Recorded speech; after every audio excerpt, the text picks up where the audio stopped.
Don't believe anything you hear, and only half believe what you see. To be happy up to a certain point, you must have suffered up to that same point. Those who dream during the day are aware of many things that escape those who dream only at night. I define the poetry of words as the rhythmic creation of beauty. Your only judge is taste. I was never really insane, except on occasions when my heart was touched. It is a fair bet that every public idea, every accepted convention is foolish because it has become convenient for the majority. Convinced myself, I do not try to convince others. Never having suffered is never having been blessed. Invisible things are the only realities. There is no exquisite beauty without some strangeness in proportion. The best things in life make you sweat. Or the memory of past happiness is today's anguish, or the agonies that have their origins in ecstasies that might have been. Years of love were forgotten in a minute's hate. But our love was more than love. Mine and hers to love. A love that heaven's angels came to both envy us. Because I feel that, in the heavens above, the angels, whispering to each other, can find among their ardent terms of love none so devotional as that of mother.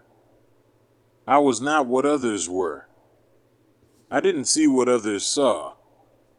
But for that, what I loved alone.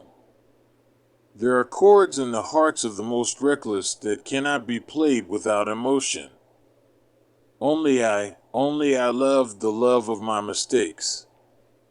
In the selfless love of an animal, in the sacrifice of himself, there is something that goes straight to his heart that often proves the petty friendship and fragile fidelity of the natural man.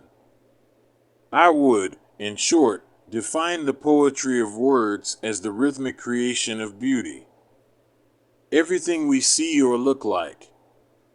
It's just a dream within a dream. I was amazed to hear this rare bird speak so clearly, even though such words had little meaning. But it must be conceded that no one will have. That a bird had a place on my thresholds. Bird or animal on the bust above its threshold. With the name never again. To elevate the soul, poetry is necessary.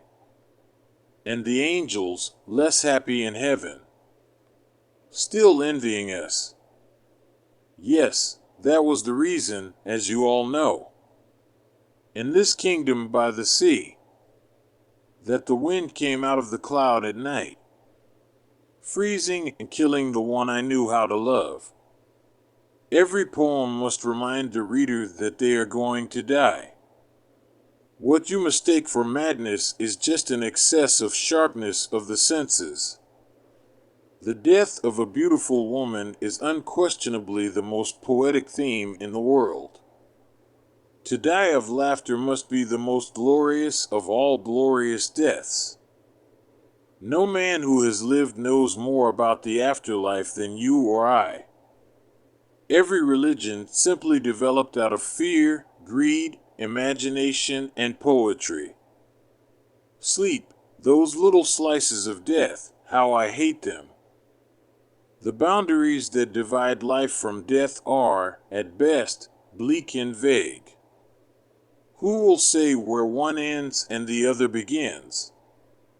I stayed inside my head a lot and ended up losing it. Even in the grave, all is not lost. Death must be met head on, with praise, and then invited for a drink.